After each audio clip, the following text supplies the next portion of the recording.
2024 లేదా 25లో డిగ్రీ లేదా బీటెక్ చదివారా? సాఫ్ట్‌వేర్ జాబ్ కోసం ఎదురు చూస్తున్నారా? అయితే కోడ్‌జ్ఞాన్ 100 డేస్ కోర్సులో చేరండి. జాబ్ సాధించండి. శ్రీ గురుభ్యో నమః. శ్రీమాత్రే నమః.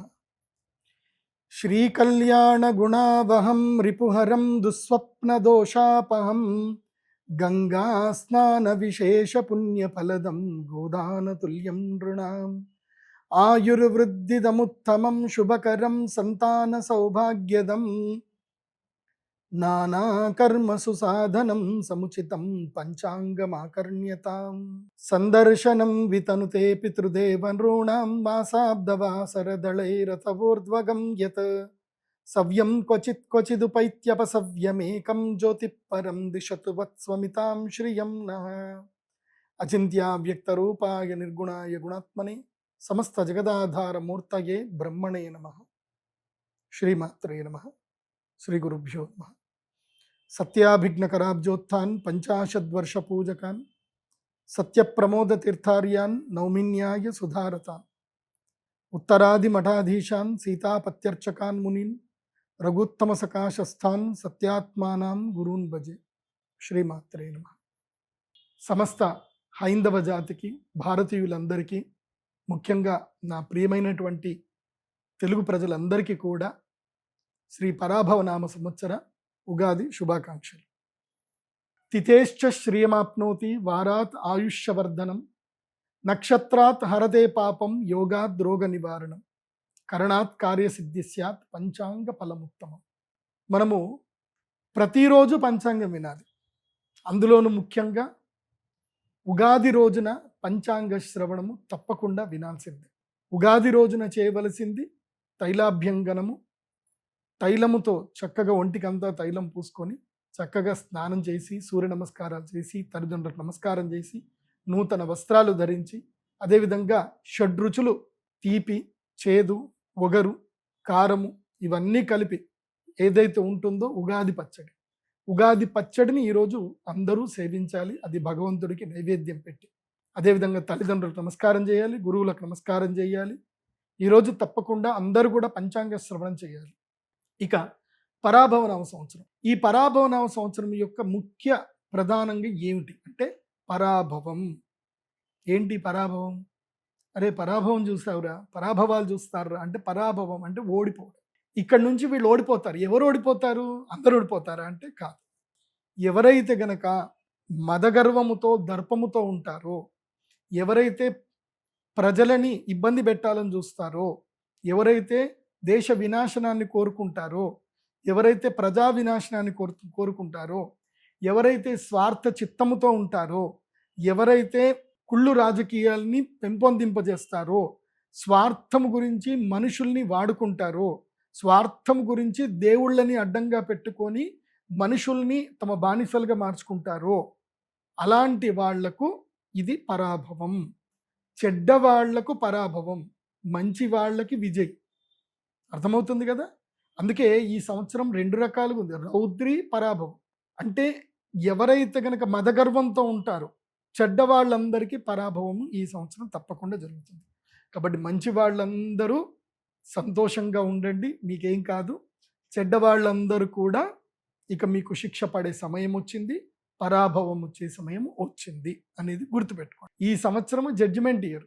ఎవరెవరైతే తప్పులు చేస్తారో, ఎవరెవరైతే ద్రోహాలు చేస్తారో, మోసాలు చేస్తారు, తప్పులు చేసి డబ్బులు విపరీతంగా సంపాదించి నేనే గొప్ప అని ఎవడైతే ఉంటాడో, ఎవరైతే ప్రజలని హింసిస్తాడో, ఎవరైతే స్త్రీలని, శిశువులని అందరిని హింసిస్తారో వాళ్ళందరూ కూడా దుఃఖపడేటువంటి సంవత్సరము పరాభవనామ సంవత్సరం.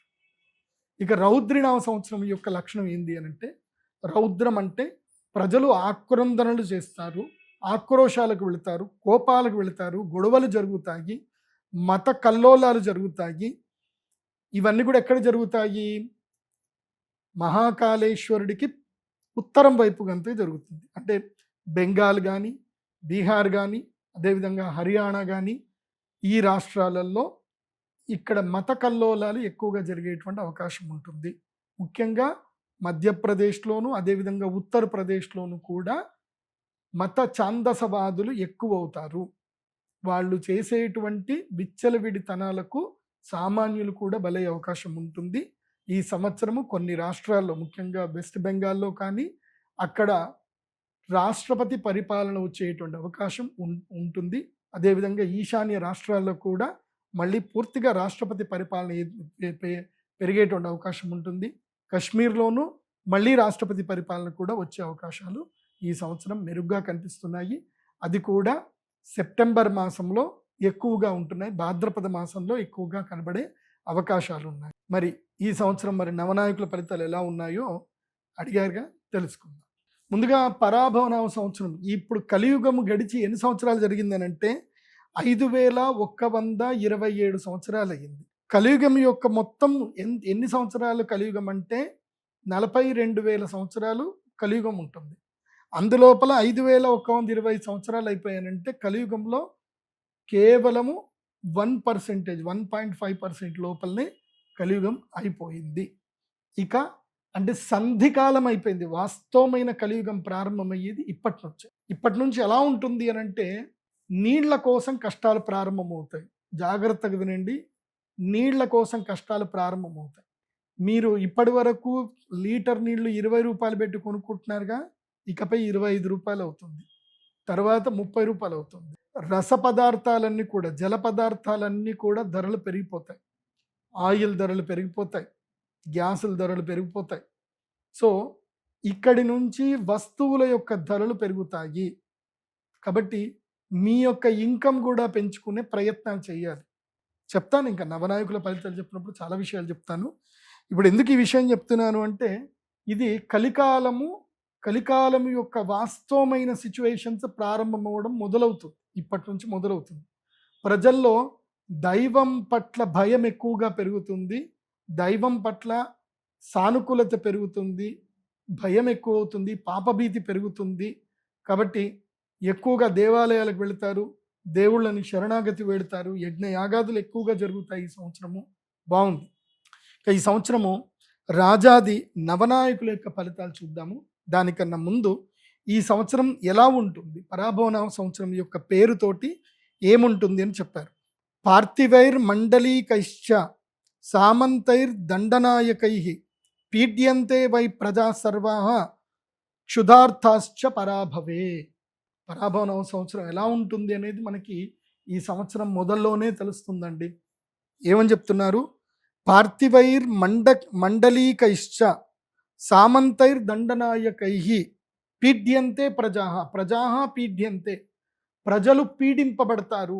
సామంతరాజుల చేత కానీ, అదేవిధంగా దేశాలు కొట్లాడుకునే దానితోటి కానీ ప్రజలు విపరీతమైనటువంటి దుఃఖం పడతారు.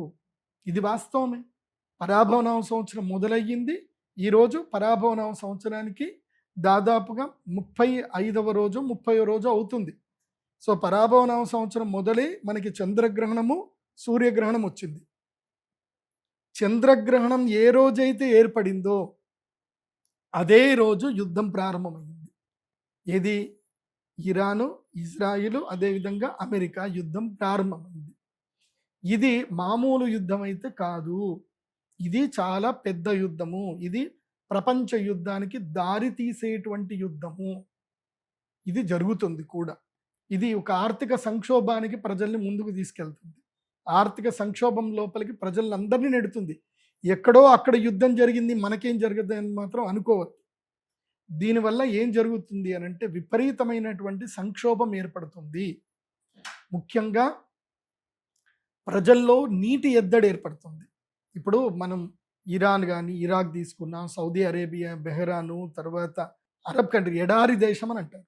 ఎడారి దేశంలో నీళ్లు లేవు. వాళ్ళు సముద్రం నీళ్ళని మార్చుకొని వాళ్ళు మంచినీళ్ళ కింద మార్చుకుంటున్నారు. కాబట్టి ఇప్పుడు దాని మీద కూడా దాడి జరుగుతుంది. క్షుధార్త, ఆకలి బాధతో ప్రజలు అల్లకల్లోలము ఉంటుంది, విలవిల్లాడుతూ ఉంటారు. ఎందుకోసమంటే మన భారతదేశం నుంచి కానీ వేరే దేశాల నుంచి అక్కడికి షిప్పులు వెళితే తప్ప అక్కడ న్యాచురల్ రిసోర్స్ అయినటువంటి ఆహారం, వాళ్ళకి న్యాచురల్ రిసోర్స్ లేదు. ఆహారం షిప్పులో నుంచే వెళ్ళాలి. శని ఎక్కడున్నాడు అంటే మీనరాశిలో ఉన్నాడు. జలక్షేత్రంలో మీనము అంటే ఏంటి? చేపలు. చేపలు ఎక్కడ ఉంటాయి? నీళ్లలో ఉంటాయి. అది ఏ రాశి అని అంటే మీనరాశి. మీనరాశిలో ఎవరున్నారు? శనిగ్రహం ఉన్నాడు. కాబట్టి సముద్ర సంక్షోభం ఏర్పడుతుంది, సముద్రపు దొంగలు పెరుగుతారు. సో నౌకలన్నీ సముద్రంలో మునిగిపోతాయి, నౌకా యుద్ధం జరుగుతుంది. దీనితోటి అరబ్ కంట్రీస్లో పూర్తిగా సంక్షోభం ఏర్పడుతుంది. సంక్షోభం ఏర్పడి ఆహార ధాన్యాలు దొరకవు, తిండి దొరకదు, నీళ్లు దొరకవు. అలాంటి పరిస్థితులు ఈ సంవత్సరం ఎక్కువగా ఏర్పడే అవకాశాలు కనిపిస్తున్నాయి. మనం భారతీయులం, మనం అంత అదృష్టవంతులమే. ఇది మళ్ళీ ఏం చెప్తున్నారు, మన భారతదేశానికి చూస్తే దీని లెక్క ప్రకారం మన దాంట్లో కనుక చూస్తే కనుక భారతదేశంలో ప్రజలందరూ కూడా రోగపీడితులు ఎక్కువగా అవుతారు. ముఖ్యంగా ఒక మహమ్మారి ఉంది, డయాబెటీస్ అనే ఒక మహమ్మారి ఉంది. అది 10 మందిలో 8 మందికి తగులుతుంది. సో దాని యొక్క మహమ్మారికి అందరూ కూడా లోనవుతూనే ఉంటారు. ఆహార పదార్థాలు విచారణ ప్రజల్లో మార్పు తీసుకురావాలి. అందుకే ఈ సంవత్సరము అపరధాన్యములైనటువంటి చామలు, కొర్రలు ఇవన్నీ కూడా బాగా పండుతాయి. నేను ఈ సంవత్సరం రైతులందరికీ కూడా చెప్పేది ఏమిటంటే, కొన్ని విషయాలు కూడా చెప్తాను, కానీ ఇప్పుడు ఈ సంవత్సరానికి సంబంధించిన శ్లోకం ద్వారా మీకు చెప్పేది ఏంటంటే, రైతులు ఈజీ మెథడ్లో పంటలు పండించడానికి చూడకండి. హైబ్రిడ్ విత్తనాల జోలికి వెళ్ళకండి. హైబ్రిడ్ విత్తనాలను దూరం పెట్టండి. ఎందుకోసం అంటే అన్నం పెట్టేది మీరే అన్నం సరిగ్గా పెట్టకపోతే ప్రజలందరూ కూడా ఆరోగ్యం పాడు చేసుకుంటారు. ఆ ప్రజల్లో ఎవరు ఉండరు, మీ కుటుంబ సభ్యులు కూడా ఉంటారు. కాబట్టి రైతులందరూ కూడా దేశీ విత్తనాలు తీసుకోండి. నవారా, రత్నచోడి, అదేవిధంగా ఇంకా చాలా ఉన్నాయి, చిట్టి ముత్యాలు లాంటివి దేశవాళీ విత్తనాలు తీసుకొని పంటలు పండించండి, వాటిని వృద్ధి చేయండి అని చెప్తాను. హైబ్రిడ్ విత్తనాలు జోలికి వెళ్ళకండి, హైబ్రిడ్ వడ్ల జోలికి వెళ్ళకండి అని చెప్పి రైతులందరూ కూడా చెప్తున్నాను. ఎందుకోసం అంటే క్షుధార్తాహ, క్షుత్ అంటే ఆకలి బాధలు. ఈ సంవత్సరం ప్రజలకి ఆకలి బాధ ఎక్కువగా ఉంటుంది. ఆకలితో చాలామంది అలమటిస్తారు. ఇవాళ ప్రపంచం మొత్తం మీద అందరికీ ఆహారం పెడుతుంది ఎవరు అంటే భారతదేశం. ప్రపంచం మొత్తం మీద ఆకలి 30% ఆకలి తీరుస్తుంది భారతదేశం. మన భారతీయ రైతులు పండించేటువంటి ఏవైతే బియ్యం ఏదైతే ఉన్నాయో, ఆహార ధాన్యాలు ఏవైతే ఉన్నాయో అవి ప్రపంచ దేశంలో అందరు తింటున్నారు. కానీ ఈ సంవత్సరం ఏం జరుగుతుంది అని అంటే, ప్రకృతి విపత్తులు బాగా పెరుగుతాయి, ఆహార ధాన్యం లోపల నష్టం జరుగుతుంది. ప్రజలు ఎక్కువగా వ్యవసాయం చేయడానికి మక్కువ చూపించరు. ఇది ఈ సంవత్సరం చాలా దారుణాలు ఉన్నాయి. మక్కువ చూపించరు. ప్రజలు ఏం చేస్తారు అంటే ఈజీ మెథడ్లోకి వెళతారు. దానితోటి కలుషితమైన ఆహారము, హైబ్రిడ్ విత్తనాలు, హైబ్రిడ్ ఆహార పదార్థాలు ప్రజల్లోకి వెళతాయి. దాంట్లో ప్రజలందరూ కూడా ఆహార మాధ్యమంగా ఆహారం సరిగ్గా దొరకదు, తిన్న ఆహారంతో కడుపు సరిగ్గా నిండదు, రోగాల బారిన పడతారు. అందుకే ఏం చెప్పారు, పీఠ్యంతే వై ప్రజాహ, ప్రజలందరూ కూడా పీడింపబడతారు. క్షుధార్తాహ, ఆకలి బాధలు ఉంటాయి, నీటి ఎద్దడి కొనసాగుతుంది, ప్రజల్లో నీళ్లు కలుషితమైపోతాయి, విషపూరితమైన నీళ్లు తాగి మూకుమ్మడిగా జనాలు చనిపోయే అవకాశం ఈ సంవత్సరం ఎక్కువగా ఉంటుంది. కాబట్టి నీటి పట్ల అప్రమత్తత పాటించండి. ఈ సంవత్సరము ప్రజలు కాపాడుకోవాల్సింది నీళ్లను కాపాడుకోవాలి, నీటిని జాగ్రత్తగా వాడుకోండి. బాగా గుర్తుపెట్టుకోండి. ఇంకొక ట్రిక్ చెప్తాను. ఈ మధ్య కొన్ని వాటర్ బాటిల్స్ వచ్చాయి, మీకు అమెజాన్ లాంటి వెబ్సైట్లో దొరుకుతాయి. ఆల్కలైన్ వాటర్ బాటిల్స్ అని దొరుకుతున్నాయి. అవి ఎంతనో 600 800కు దొరుకుతున్నాయి. ఆ వాటర్ బాటిల్లో నీళ్లు పోసుకొని దాన్ని ఒక 2 మినిట్స్ చక్కగా షేక్ చేసి దాన్ని తాగితే అవి ఆల్కలైన్ వాటర్గా మారుతున్నాయి. సో వాటర్ చాలా important. High pH level water తాగకుండా చక్కగా ఆల్కలైన్ వాటర్, ఫిల్టరైజ్ వాటర్ తాగండి.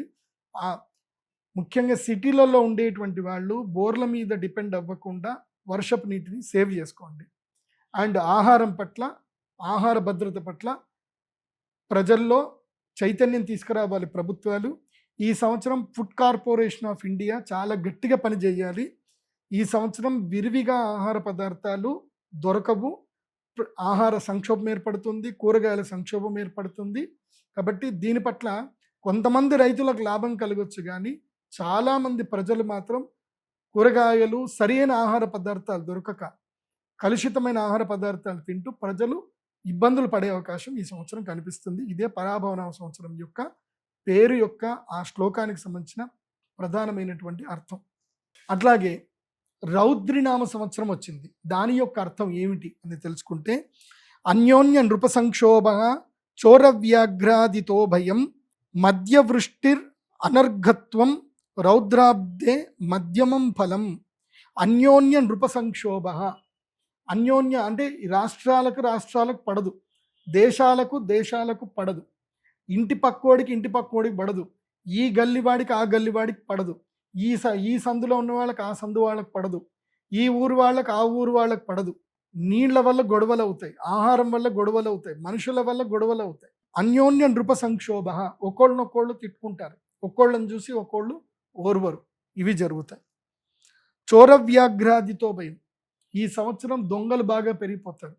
ఈజీ మనీకి అలవాటు పడి జనాలు చాలామంది మోసపోయే అవకాశం ఉంటుంది. ఒక్కటి బాగా గుర్తుపెట్టుకోండి, జీవితం లోపల ఎవరైనా మీకు ఏ యూట్యూబ్ ఛానల్లో అయినా, ఎక్కడైనా, ఏ సోషల్ మీడియాలో అయినా మీకు ఇది ఫ్రీ అని చెప్పారే అనుకోండి, వాళ్ళని బ్లాక్ చేయండి. ఎవడైతే ఫ్రీ అన్నాడో వాడిని బ్లాక్ చేసేయండి. ఫ్రీ ఏదీ లేదు ప్రపంచంలో. ఫ్రీ అంటే అర్థం ఏంటంటే ఎరేసారు అని అర్థం. చేపకి ఎర ఎట్లా వేస్తారు? ఫ్రీగా వేస్తారు. ఫ్రీగా దొరుకుతుంది అని చేప వస్తుంది, ఎరకు పడుతుంది. కాబట్టి ఫ్రీ అన్న వర్డ్ ఎక్కడైతే మీరు వింటారో అక్కడ మీరు ఎరకి గురి కాబోతున్న చేపలు అని అర్థం చేసుకోండి. సో ఫ్రీ అన్న వర్డ్కి దూరంగా ఉండండి. ఎందుకోసమంటే ఈ సంవత్సరము చోర అంటే దొంగల భయం ఎక్కువగా ఉంటుంది, బాగా గుర్తుపెట్టుకోండి. అది కాకుండా ఎవడైనా సరే మీరు ₹1,00,000 ఇవ్వండి, మీకు నెలకి ₹5 వడ్డీ ఇస్తాము, ₹10 వడ్డీ ఇస్తాము అని అంటే మాత్రం నమ్మకండి. ప్రామిసరీ నోట్లు, చెక్కులు ఎందుకు పని చెయ్యవు. మీరు కోర్టు చుట్టూ తిరగడం తప్ప ఎవ్వరికి ప్రయోజనం ఉండదు. కొంతమందికి ప్రయోజనం ఉంటుంది, అడ్వకేట్లకు ప్రయోజనం ఉంటుంది, కోర్టులో ఉండేటువంటి టీ కొట్టు వాడికి ప్రయోజనం ఉంటుంది, టిఫిన్ సెంటర్ వాళ్ళకి ప్రయోజనం ఉంటుంది, మిమ్మల్ని అటు ఇటు తిప్పేటువంటి డ్రైవర్ల ప్రయోజనం ఉంటుంది తప్ప మీకు ₹1 కూడా రాదు.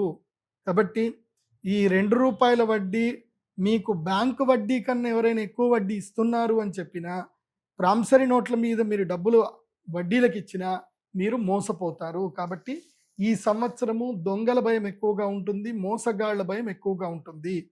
అట్లాగే మార్కెట్లో కొత్త రకమైన మోసాలు దిగుతారు. ఏమిటంటే మా దగ్గర యాంటీ మ్యాటర్ ఉందని, మా దగ్గర సరికొత్తమైనటువంటి పదార్థం ఉందని, ఇది రేర్ ఎర్త్ మెటీరియల్ అని, ఇరీడియం అని, తర్వాత యురేనియం అని చెప్పి ఇవన్నీ కూడా చెప్పుకుంటూ ఇవన్నీ మా దగ్గర ఉన్నాయి, సీక్రెట్గా ఉన్నాయి, ఇవి అమ్ముతే కొన్ని కోట్ల రూపాయలు వస్తాయి, మాకు మీరు కొంచెం పెట్టుబడి సాయం చేయండి, అమ్మడానికి పెట్టుబడి సాయం చేయండి అని చాలామంది మోసగాళ్ళు మీ దగ్గరికి వస్తారు. అవి అన్నీ అబద్ధాలు. ఈ ప్రపంచంలో రేర్ ఎర్త్ మెటీరియల్స్ ఏవి లేవు. అవి ఉన్నా కానీ దాని మీద ఆల్రెడీ భారతీయ నిఘా వ్యవస్థ చాలా ఎక్కువగా ఉంటుంది. కాబట్టి వాటి పట్ల ఏవి వెళ్ళకండి.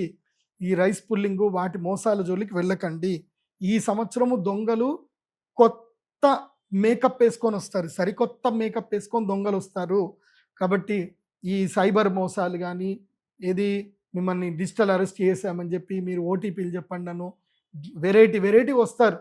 కాబట్టి ఈ సంవత్సరము చదువు రానటువంటి వారైనా, చదువు వచ్చిన వారైనా మీ యొక్క నెట్ బ్యాంకింగ్ని పూర్తిగా సేవ్ చేసుకొని ఏదైతే ఉంటుందో చిన్న ఫోన్లు వాడండి. ఈ సంవత్సరం అయితే నేను అందరికీ ఏం చెప్తాను అంటే నోకియా ఫోన్లు వాడండి అని చెప్తాను. ఏవి చిన్న కీప్యాడ్ ఫోన్లు ఉంటాయి కదా, అవి వాడండి. అవి వాడితే మీరు సైబర్ మోసగాళ్ళు ఎరపడరు. ఎందుకోసం అంటే ఈ సంవత్సరము సైబర్ మోసగాళ్ళు చాలా ఎక్కువగా తయారవుతారు. మీకు తెలియకుండానే మీ మొబైల్లోనే మీకు యాప్లు డౌన్లోడ్ అయిపోతాయి, మీ యొక్క ఓటీపీలు వాళ్ళే హ్యాక్ చేస్తారు, మీ బ్యాంకులో ఉన్న డబ్బంతా ఖాళీ అయిపోతుంది. చాలా జాగ్రత్తగా ఉండండి. స్మార్ట్ ఫోన్లు వినియోగించే విషయంలో, నెట్ బ్యాంకింగ్ విషయంలో చాలా అప్రమత్తంగా ఉండండి. నేనైతే క్లియర్గా చెప్తాను, నెట్ బ్యాంకింగ్ ఏదైతే వాడుతున్నారో ఆ ఫోన్ని సపరేట్గా పెట్టండి. మీరు రెగ్యులర్గా వాడే ఫోన్ ఒకటి పెట్టుకోండి. రెగ్యులర్గా మీరు వాడే అకౌంట్ ఏదైతే ఉందో దాంట్లో కొంచెమే బ్యాలెన్స్ ఉంచుకోండి, ఎక్కువ బ్యాలెన్స్ ఉంచుకోకండి. మీ ఎక్కువ మొత్తం డబ్బున్న వాటికి నెట్ బ్యాంకింగ్ ఫెసిలిటీస్ తీసేసుకోండి. మీరు డైరెక్ట్గా బ్యాంకులో వెళ్ళి మీరు చెక్కు సంతకం పెట్టి ఆర్టీజీఎస్ చేస్తే తప్ప వెళ్లకుండా అలాంటి బ్యాంక్ అకౌంట్ ఒకటి పెట్టుకొని దాంట్లో ఎక్కువ మొత్తం డబ్బులు పెట్టుకోండి, సేఫ్గా ఉంటారు. లేదంటే ఉన్న డబ్బంతా కూడా ఖాళీ అయిపోతుంది. చాలా జాగ్రత్తగా ఉండండి. ఇక వ్యాఘ్ర భయం అని కూడా ఉంది. చిరుత పులులు, అదేవిధంగా పులులు ఊర్లోకి వస్తాయి. ఎందుకోసం అంటే మనం అడవులన్నింటినీ మనం తినేస్తున్నాం కదా, పోడు భూములు అని చెప్పి. మనం అడవులు మొత్తం తిన్నాక పులులకి, చిరుత పులులకు ఉండడానికి ప్రదేశం ఎక్కడ ఉంది? కాబట్టి క్రూర మృగాలు ఊరి లోపలికి వస్తాయి. దీనివల్ల ప్రజలకి చాలా ఇబ్బందులు జరుగుతాయి. నేను అటవీ శాఖ అధికారులకు చెప్పేది ఏంటంటే, మీరు అడవిలో పుల్లకి తగ్గట్టుగా ఆహారం ఉండేటట్టుగా ఇంకా ఏమైనా జంతువుల్ని పెంచండి. ఇంకా జింకల్ని ఎక్కువగా పెంచండి. వాటికి ఆహారం రావాలి కదా! నాకెందుకో డౌట్ వస్తుంది. అడవిలో మేకల్ని ఎందుకు పెంచరు? గొర్రెల్ని ఎందుకు పెంచరు అటవీ శాఖ వాళ్ళని? అవి పెంచితే పిల్లలు హాయిగా తినేసి వాటి జోలికి మన మనుషుల జోలికి రావు కదా! సో, అది ఏమన్నా ఉంటే ఐడియా ఉంటే ఫాలో చేయండి. మాకు ఆ రూల్స్ అయితే తెలియవు. కాకపోతే ఈ సంవత్సరము అడవి మృగాల వల్ల మాత్రం గిరిజనులకి కీడు ఉంటుంది. గిరిజనులకి సంక్షోభం అయితే ఉండే అవకాశం ఉంటుంది. ఏదో చిన్న చితికైతే మరణాలైతే జరిగే అవకాశం ఉంటుంది. జాగ్రత్తగా ఉండండి. ఇక మధ్యవృష్టిర్ అనర్ఘత్వం చ. మధ్యవృష్టి ఈ సంవత్సరం వర్షాలు మధ్యంగా ఉంటాయి, ఎక్కువగా పడవు. సాధారణమైన వర్షాలు మాత్రం ఉంటాయి. అండ్ ఇంకొకటి కూడా చెప్పబోతున్నాను. ఇది భవిష్యవాణి. రాబోయే 3 సంవత్సరాలకి అంటే ఇంకో 2 సంవత్సరాల్లోనే శనిగ్రహము రోహిణీ నక్షత్రంలో ప్రవేశిస్తాడు. శనిగ్రహము రోహిణీ నక్షత్రంలో ప్రవేశించగానే సంక్షోభం ఏర్పడుతుంది. చుక్క నీరు దొరకడం కూడా కష్టమవుతుంది. నదులన్నీ ఎండిపోతాయి.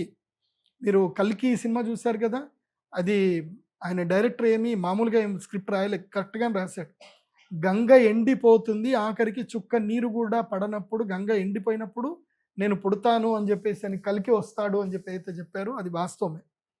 సో నీరు ఎండిపోతుంది, నదీ జలాలు కలుషితమవుతాయి. నేను ప్రభుత్వాలకి రిక్వెస్ట్ చేసేది ఏంటంటే, ముఖ్యంగా ఈ రాబోయే పుష్కరాలు రాబోతున్నాయి కాబట్టి గోదావరి నదికి గౌరవ చంద్రబాబు నాయుడు గారు, అదేవిధంగా పవన్ కళ్యాణ్ గారు, అదేవిధంగా శ్రీ రేవంత్ రెడ్డి గారు, బట్టి విక్రమార్క గారు, మీ అందరికీ నేను రిక్వెస్ట్ చేసేది ఏంటంటే, నదీ జలాలని సంరక్షించండి. నదుల పక్కన చక్కగా చెట్లు పెట్టించండి. ఘాట్ల దగ్గర కలుషితం కాకుండా గాడ్లని పెట్టించండి. ఎందుకోసమంటే ఈ సంవత్సరము నీటిలో పడి చనిపోయే వాళ్ళు ఎక్కువగా ఉంటారు. అదేవిధంగా నీరు కలుషితం చేసే దుర్మార్గులు కూడా ఎక్కువగా ఉంటారు. కాబట్టి ముఖ్యంగా వాటర్ సప్లై బోర్డ్స్ దగ్గర కూడా సెక్యూరిటీని పెంచండి అని చెప్తున్నాను. అదేవిధంగా రైతులందరూ కూడా చెప్పేది ఏంటంటే, ఖర్చైనా పర్వాలేదు మోట బావులు తవ్వుకోండి. మీ యొక్క బోర్ పాయింట్స్ ఏవైతే ఉన్నాయో అవి రీఛార్జ్ అయ్యేటట్టుగా ప్లాన్ చేసుకోండి. ఎందుకోసమంటే ఏ నీటి ద్వారా అయితే మీరు పొలాలు చక్కగా పండించుకుంటున్నారో రేపు ఆ నీరు దొరకకుండా ఉంటే మీకు ఆ సంపాదన కూడా పోతుంది. కాబట్టి ఇప్పుడే మీ యొక్క బోర్లు అవన్నీ కూడా రీఛార్జ్ చేసుకోండి. నీటిని కాపాడుకునే ప్రయత్నం చేయండి. రాబోయే 2 సంవత్సరాల తర్వాత భయంకరమైన నీటి సంక్షోభం రాబోతుంది. ఇప్పుడే మీరు మెలకు ఉంటేనే మీరు నీటిని కాపాడుకునే ప్రయత్నం చేసుకోండి. సిటీలలో కూడా నేను గౌరవ ముఖ్యమంత్రులందరికీ కూడా చెప్పేది ఏంటంటే, సిటీ లోపల ఒక జీవో పాస్ చేయండి. అపార్ట్మెంట్లలో పడే వర్షపు నీళ్ళన్నీ కూడా ఒక్కొక్క ఫ్లాట్ 5,000 లీటర్ల నీళ్లు సేవ్ చేసుకోవాలని ఒక జీవో పాస్ చేయండి. ప్రతి ఒక్క ఫ్లాట్ ఓనరు 5,000 వర్షపు నీళ్ళని స్టోర్ చేసేది జీవం మీరు పాస్ చేసుకోండి. మీరు 20 ఫ్లాట్లు ఉన్నాయనుకోండి, 5,000 ఇంటూ 20 లీటర్లు సేవ్ చేసుకోవాలి. కింద వాటర్ ట్యాంకులు పెట్టుకోండి, మళ్ళీ పైకి తెచ్చుకుంటారా ఏదైనా చేయండి. మీ అపార్ట్మెంట్కి ఒక ఫ్లాట్కి 5,000 లీటర్లు వర్షం నీళ్ళు సేవ్ చేసుకోవాలని చెప్పి మీరు జీవో పాస్ చేయండి. ప్రజలు మారుతారు. కావాలంటే వాళ్ళకి సబ్సిడీలు ఇవ్వండి. వాటర్ ట్యాంకులు ఇప్పే విషయంలో సబ్సిడీలు ఇవ్వండి. ఎందుకోసమంటే రాబోయే 2 సంవత్సరాల తర్వాత భయంకరమైన జల సంక్షోభం రాబోతుంది. దానికి ఈ పరాభవన సంవత్సరమే సూచనగా ప్రారంభమవుతుంది. ఈ సంవత్సరం రాజాది నవనాయకుల ఫలితాన్ని చెప్తాను, వినండి. ఈ సంవత్సరము నవనాయకుల్లో 7 శుభులవుతున్నారు, 2 పాపులవుతున్నారు. కాబట్టి పరిణామాలు బాగా జరుగుతాయి. శుభాలు ఉన్నాయి కాబట్టి పరిణామాలు జరుగుతాయి. కానీ ఒకటి మనం అర్థం చేసుకోవాలి. ఈ కలికాలంలో మనం ఒక్కసారి గుండె మీద చేసుకొని చూద్దాము. మనం చూస్తున్న వాళ్ళల్లో మంచి వాళ్ళు ఎంతమంది, చెడ్డవాళ్ళు ఎంతమంది, నిజాయితీగా ఉన్నది ఉన్నట్టుగా మనసులో ఉన్నది ఉన్నట్టుగా ప్రవర్తించే వాళ్ళు ఎంతమంది, లోపల కల్మషం పెట్టుకుంటూ ఉన్నవాళ్ళు ఎంతమంది చూస్తే మనకు తెలిసిపోతుంది. సో 7 శుభులు ఉన్నారు అంటే అర్థం ఏమిటంటే పరిణామం చెందబోతుంది, మార్పులు చెందబోతున్నాయి. కాబట్టి దుర్మార్గుల కష్టాలు వస్తాయి. కాబట్టి పాలకులే దుర్మార్గులు అవుతే ఏం చేస్తాం? సో వాళ్ళ కష్టాలు వస్తే ఏమవుతుంది? కష్టాలను ఎదుర్చుకుని మళ్ళీ కష్టాలు వస్తాయి. కాబట్టి కొంచెం జాగ్రత్తగా ఉండండి. ఈ లాజిక్ మీకు అర్థమైంది అనుకుంటాను. ఈ సంవత్సరం గురుడు రాజు అవుతున్నాడు కాబట్టి గురుగ్రహం రాజు అవుతే న్యాయవర్తిత్వం జరుగుతుంది. న్యాయస్థానాలు చాలా గట్టిగా పనిచేస్తాయి. అన్యాయం జరిగినటువంటి వాళ్ళకి న్యాయం తప్పకుండా లభిస్తుంది. ఈ సంవత్సరము గురుగ్రహం ఉండడం వలన ప్రజలందరూ ఆనందంగా ఉంటారు. వర్షాలు బాగా పడతాయి, ఆహారం బాగా దొరుకుతుంది. కాకపోతే విషయం ఏంటంటే మంత్రి ఎవరయ్యారు అంటే గనక కుజగ్రహం మంత్రి అయ్యాడు. భౌమహ మంత్రి, దేశానికి ఉద్యోగాధిపతి కుజుడే అయ్యాడు. కాబట్టి కుజుడు ఉద్యోగాధిపతి అయ్యాడు, అశ్వాధిపుడు అయ్యాడు. కాబట్టి ఏమవుతుందంటే యుద్ధ భయం ఉంటుంది, దేశానికి యుద్ధ భయం ఉంటుంది.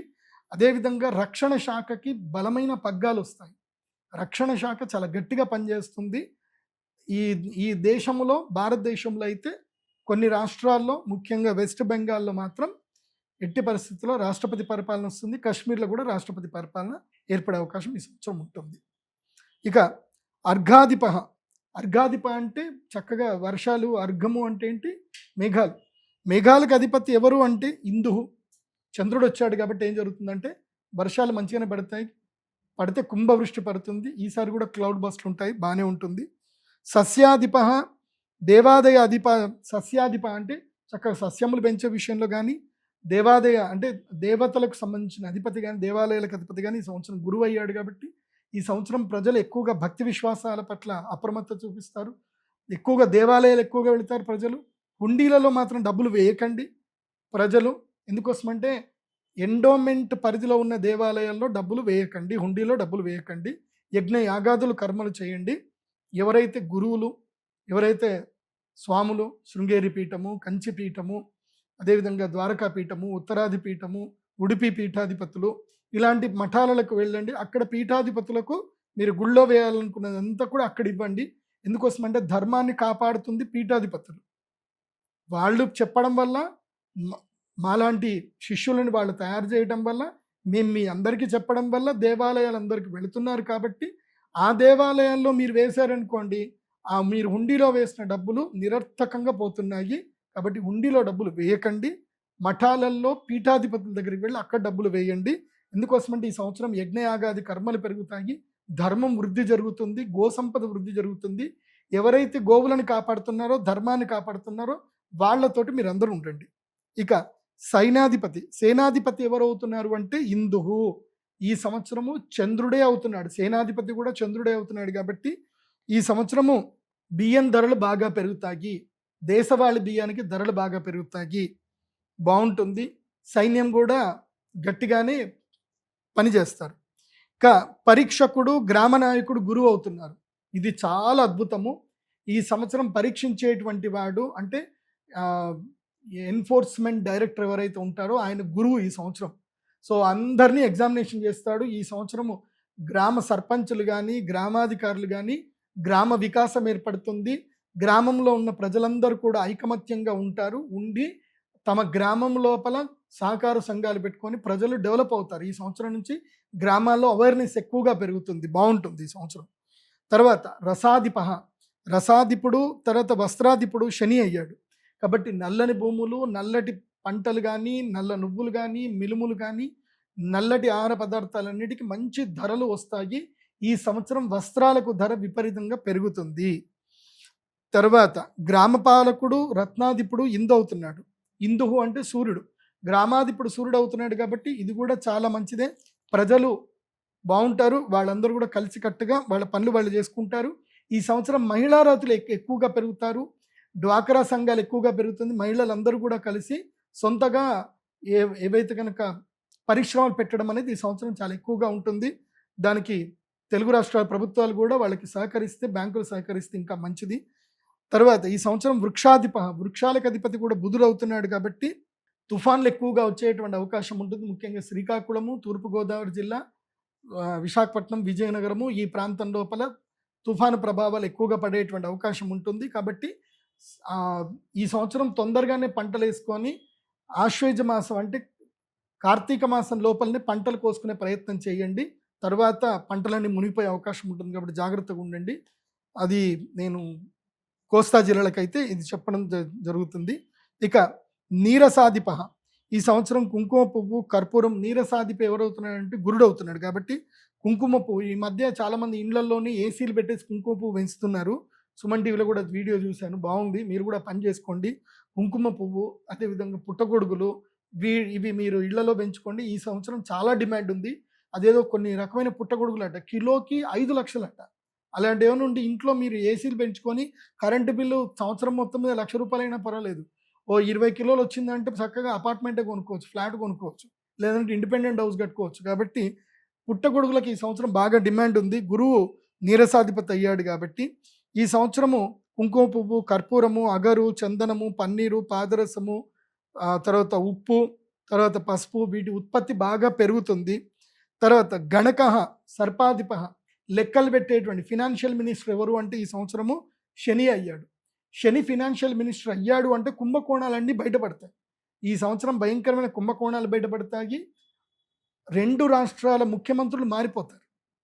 2 రాష్ట్రాల ముఖ్యమంత్రులు మారిపోతారు భారతదేశానికి సంబంధించి, మన తెలుగు రాష్ట్రాలకి అయితే కాదు. సో 2 రాష్ట్రాల్లో ఎలక్షన్స్ ఏర్పడతాయి. ఆ ఎలక్షన్స్లో ఉన్న ప్రభుత్వం పడిపోయి వేరే ప్రభుత్వం అయితే వస్తుంది. దైవజ్ఞ, ఈ సంవత్సరం జ్యోతిష్య పండితులకి ఎవరధిపతి అంటే చంద్రుడు అయ్యారు. కాబట్టి జ్యోతిష్య విద్యలు, పరిశోధన విద్యలు వృద్ధి చెందుతాయి. ప్రజలు జ్యోతిష్యాన్ని ఎక్కువగా నమ్ముతారు. పర్లేదు, మాకు ఇన్కమ్ అయితే మంచిగానే పెరుగుతుంది. అట్లాగే వృద్ధి చెందుట, దైవభక్తి కూడా పెరుగుతుంది. రసధాతువుల యొక్క ఉత్పత్తి పెరుగుతుంది. ఈ సంవత్సరం మన భారతదేశంలో ఇప్పటిదాకా గనులు లేవు. సో నేను మీకు చెప్పేది ఏంటంటే స్టాక్ మార్కెట్లో జింక్ రేట్ ఎక్కువగా పెరుగుతుంది, రాగి రేట్ ఎక్కువగా పెరుగుతుంది, తర్వాత వెండి రేట్ ఎక్కువగా పెరుగుతుంది, బంగారం రేటు పెరుగుతుంది. తర్వాత చెప్తాను ఆ రేట్ ఎంత పెరుగుతుందో చెప్తా, వెయిట్ చేయండి. తర్వాత స్త్రీణాం అధిప, స్త్రీలకి అధిపతి ఎవరు అంటే ఈ సంవత్సరం చంద్రుడు. చంద్రుడు స్త్రీలకు అధిపతి అయితే ఎట్లా ఉంటుందంటే స్త్రీలు విపరీతమైన చంచల స్వభావం కలిగినటువంటి వారు అవుతారు. ఇక కష్టాలు ఎక్కువగా ఉంటుంది, మగాళ్ళకి ఎక్కువ కష్టం ఉంటుంది. ఎందుకోసమంటే స్త్రీలు ఓపికగా ఓర్పుగా ఉన్న రోజులే ఆ ఇల్లు బాగుంటుంది. స్త్రీ ఎప్పుడైతే ఓపిక నశించి, ఓర్పు నశించి చంచలంగా మారుతుందో ఆ ఇల్లు అల్లకల్లోలం అవుతుంది. కాబట్టి ఈ సంవత్సరము స్త్రీలకి చంచల స్వభావం ఎక్కువగా పెరుగుతుంది. అదేవిధంగా స్త్రీలు కామ సంక్షోభితులు అవుతారు. విచ్చలవిడితనం స్త్రీలలో పెరుగుతుంది. దాన్ని అడ్డుకున్న వాళ్ళని నానా బూతులు తిడతారు. ఇవన్నీ కూడా జరుగుతాయి. అమ్మ బట్టలు మంచిగా వేసుకోమ్మా అని చెప్తే నీకెందుకురా అని చెప్పి వాడిని నానా తిట్లు తిడతారు. ఇవి ఈ సంవత్సరం జరుగుతుంది. కాబట్టి ఎవరు కూడా స్త్రీలకు సంబంధించి ఏ మాటలు చెప్పకండి. వాళ్ళ ఇష్టం వచ్చినట్టు వాళ్ళు ఉండనివ్వండి. ఎందుకోసమంటే ప్రకృతి ఎలా చేయాలో అలా చేస్తుంది. పెరుగుట విరుగుట కొరకే. కొన్ని జరిగితే కొంతమంది కొన్ని అర్థమవుతాయి. సో మీరెవరు కూడా ఎవరికి నీతులు చెప్పకండి, ఎవరు బుద్ధులు చెప్పకండి. కాలితే పడితే వాళ్ళకే తెలుస్తుంది కాబట్టి వాళ్ళని తెలుసుకోనివ్వండి. మంచిదే, వాళ్ళ ఇష్టం వచ్చినట్టు వాళ్ళు ఉండనివ్వండి అని చెప్పి చంద్రుడు చెప్తున్నాడు ఈ సంవత్సరం, నేను చెప్పట్లే. సో ఈ సంవత్సరము స్త్రీలకు అధికారాలు కూడా పెరుగుతాయి. స్త్రీలు వ్యాపారం లోపలికి వస్తారు, చాలా మంచి శుభ పరిణామం. సో వాళ్ళు వ్యాపారాలు చేస్తారు, చక్కగా వడ్డీ వ్యాపారాలు చేస్తారు, డబ్బులు విపరీతంగా సంపాదిస్తారు, రాజ్యాలు వెళ్తారు, అధికారం లోపలికి వస్తారు. మళ్ళీ ఇది కూడా ఇంకోటి చెప్తున్నాను, తమిళనాడులో మళ్ళీ ఎంజీఆర్ జయలలిత ఏదైతే గనక రాజకీయం క్రియేట్ చేశారో మళ్ళీ తమిళనాడులో అలాంటి రాజకీయం మొదలవుతుంది. వాళ్ళ పేర్లు నేను చెప్పను, మీకు తెలుసు. ఇక వర్షాలకు అధిపతి కూడా బుధుడు అవుతున్నాడు కాబట్టి ఎక్కువగా గాలితో కూడుకున్నటువంటి వర్షాలు ఎక్కువగా పడతాయి, తుఫాన్లు ఎక్కువగా వస్తాయి. అయితే ఈ సంవత్సరము వైద్య శాఖల్లో కూడా మంచి మార్పులు వచ్చేటువంటి అవకాశం ఉంటుంది. డాక్టర్లు బాగా సంపాదించుకుంటారు ఈ సంవత్సరం, అంటే రోగాలు ఎక్కువగా పెరుగుతాయని అర్థం. ఈ పరాభవ నవ సంవత్సరంలో వ్యవసాయం ఇది చాలా బాగా అందరు కూడా రైతులందరూ కూడా చూసి తెలుసుకోండి. ఇప్పుడు ఏదైతే కనుక సంక్షోభం ఏర్పడిందో, ఇప్పుడు ఆలుగడ్డ ఉల్లిగడ్డ రేట్లు అయితే ఇప్పుడు పడిపోతున్నాయి, పర్వాలేదు. కానీ ఈ సంక్షోభం ఎప్పటి దాకా ఉంటుందంటే అక్షయ తృతీయ వరకు మాత్రమే ఈ సంక్షోభం ఉంటుంది. అక్షయ తృతీయ తర్వాత మళ్ళీ నార్మల్ స్టేజ్కి వచ్చేస్తుంది. యుద్ధ తీవ్రత, యుద్ధ వాతావరణం తగ్గిపోతుంది. మళ్ళీ ఆయిల్ రేట్లు నార్మల్కి వచ్చేస్తాయి, సర్వసాధారణంగా అయిపోతుంది. కానీ ఒకేసారి ఇంపోర్ట్స్ ఎక్కువగా పెరిగిపోతాయి, ఎక్స్పోర్ట్స్ ఎక్కువగా పెరిగిపోతాయి. ఈ సంవత్సరం అక్షయ తృతీయ తర్వాత ఎక్స్పోర్ట్స్ పెరుగుతాయి. ఉల్లిగడ్డలు విదేశాలకు ఎక్కువగా వెళ్ళిపోతాయి, ఆలుగడ్డలు ఎక్కువగా వెళ్ళిపోతాయి. కాబట్టి ఏం జరుగుతుంది అని అంటే ఈ సంవత్సరము పళ్ళ ధరలు బాగా పెరిగిపోతాయి. మామిడి పళ్ళ ధరలు విపరీతంగా పెరిగిపోతాయి. అండ్ వడగళ్ళ వానలు పడతాయి. అదేవిధంగా కూరగాయల ధరలు బాగా పెరుగుతాయి. నేను ఈ భాగ్యనగరానికి సిటీస్కి దూరంగా ఉండేటువంటి రైతులకు చెప్పేది ఏంటంటే కొత్తిమీర బాగా పెంచండి, పాలకూర బాగా పెంచండి. కొత్తిమీర పాలకూరతోటి మీరు లక్షల రూపాయలు సంపాదించవచ్చు. అదేవిధంగా టొమాటో కేవలము ఒక 5 రోజులు మాత్రం రాజ్యం వెళ్తుందండి. ఆ 5 రోజుల్లో టమాటా రేట్ ఇట్లా 100 రూపాయలకి రీచ్ అయిపోతుంది. 5-10 రోజులు అయితే గనక టమాటా సంక్షోభం ఉంటుంది. అదేవిధంగా ఆలుగడ్డతో సంక్షోభం ఏర్పడుతుంది. తర్వాత ఉల్లిపాయలలో అందులోను తెల్ల ఉల్లిపాయలకైతే విపరీతమైన డిమాండ్ పెరుగుతుంది. సో, ఈ సంవత్సరం ఉల్లిపాయ కన్నీరు పెట్టిస్తుంది. సో, ఇవన్నీ జరుగుతాయి. రైతులకి కొంచెం లాభం అయితే కలుగుతుంది.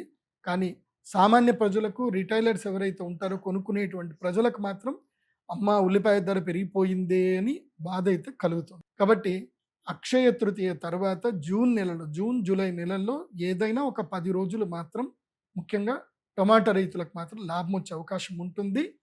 కానీ అది కూడా చెప్తున్నాను, ఈ సంవత్సరము క్షుధార్త ప్రజలు ఆకలి బాధలు పడతారని ఉంది కాబట్టి ఇది విషయం చెప్తున్నాను. ఒకవేళ ధర సరిగ్గా లేకపోయినా, ఎందుకోసమంటే కొంచెం దళారులు మోసం చేస్తారు. నిజంగా డిమాండ్ ఉంటుంది. కానీ దళారుల మధ్యలో మోసం చేస్తారు. డిమాండ్ లేకుండా ఉండడానికి వాళ్ళు మీకు తక్కువ ధరకి ఇస్తారు. తక్కువ ధరకి రైతులు అమ్ముకోకండి. అంత అవసరం పడితే టమాటాలు కట్ చేసేసుకొని వాటి కొంచెం ఉప్పు జల్లేసి ఎండబెట్టి పొడి చేసుకొని అమ్ముకోండి. అది కూడా మంచి 300 రూపాయల కిలో పోతుంది. కంగారు పడొద్దు. ఉల్లిపాయల ధర అయితే పెరుగుతుంది. టమాటా ధర అయితే తప్పకుండా మిమ్మల్ని కింగ్ చేస్తుంది. ఈ సంవత్సరం రైతులకి మంచి లాభదాయకంగా ఉంటుంది. కూరగాయలు, పండ్లు, ముఖ్యంగా మునగకాయలు, మునగాకులు కానీ, ఆకుకూరలు కానీ పండించే రైతులకు మంచి లాభం ఉంటుంది.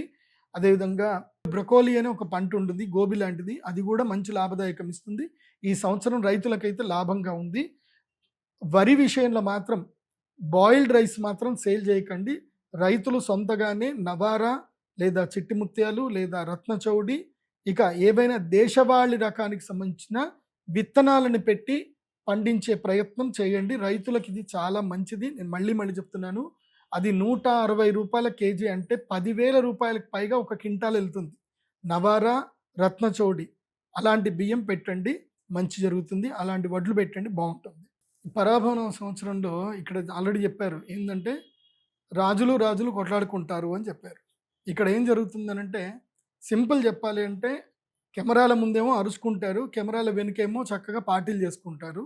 కాబట్టి సామాన్య ప్రజలు, కార్యకర్తలు ఎలాంటి రియాక్ట్ అవ్వకండి. ప్రశాంతంగా తిన్నామా, పడుకున్నామా, తెల్లారిందా, ఎవరు ఏదంటే జై అనండి, కానీ మీరు మాత్రం కొట్లాడుకోకండి. అది విషయం చెప్తున్నా.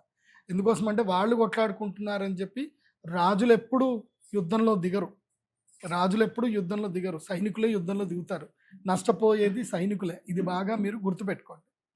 అది కాకుండా ఇంకొక విషయం ఏమిటంటే గనక ఈ సంవత్సరము ముఖ్యమంత్రులు మారుతారు, ఉప ముఖ్యమంత్రులు ముఖ్యమంత్రులు అవుతారు. ముఖ్యమంత్రులు కొన్ని రోజుల కోసం అని చెప్పి వేరే పదవులకు వెళ్ళడమో, వేరే పనుల కోసం వెళ్ళడమో, లేదా ఆరోగ్యం బాగాలేకపోవడమో ఇలాంటివి కొన్ని జరుగుతాయి.